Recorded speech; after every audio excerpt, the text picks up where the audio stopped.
What do you expect to get when you purchase an airline ticket? Well, for most, it would at least include transportation to your intended destination. But apparently that's not always the case if you fly Allegiant Airlines. Flight 894 from St. Petersburg, Florida was scheduled to land in Niagara Falls, New York, but due to a weather issue, was forced to divert to Syracuse. Now, according to WKBW7 Eyewitness News, passengers were told that because of the weather in Niagara, they would be bused the remaining 162 miles of their trip.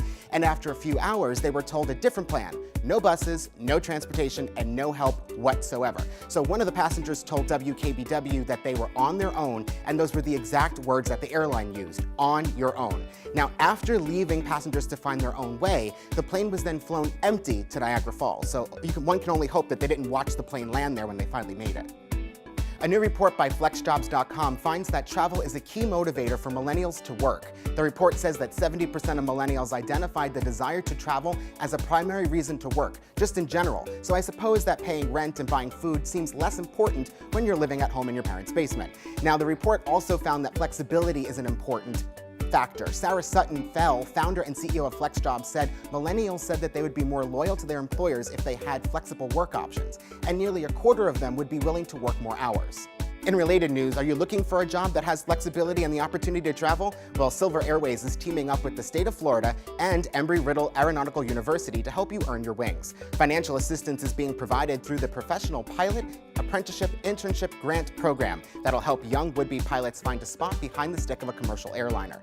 The program is part of an effort to recruit new pilots to fill an expected shortage that will be hitting the airline industry over the next few years. Now, according to the 2016 Boeing Pilot and Technician Outlook Report, the U.S. alone will need to find 112,000 pilots over the next 20 years. Now, FoxNews.com said, if the trend doesn't change quickly, in just 10 years, we'll be 15,000 pilots short of the number needed to sustain the current travel routes. Now, what is the cause for the shortage? Well, the short answer is cost. The University of North Dakota has the largest public aviation program in the United States. The cost of their flight training program alone is $64,000, and when combined with tuition and other costs, students can spend over $100,000 to graduate. But now when you do graduate, what's the starting pay? Well, average salaries is only $22,500 a year, and we think that that's a shockingly low salary for a job with those responsibilities and training requirements. So how much do you think a starting pilot earns? We wanted to know, so we sent our producer Brad to find out, and here's what you had to say. So a flight attendant, when they start out, makes an average of $23,000 a year. With that knowledge, how much do you think a starting pilot makes? The pilots have a lot of responsibility. I would say the pilots start off making anywhere from $60,000 to $70,000, which would be normal. Oh my God, 100. It's actually $22,500. Shut up, are you serious? Stay connected to the Jet Set from wherever you are in the world.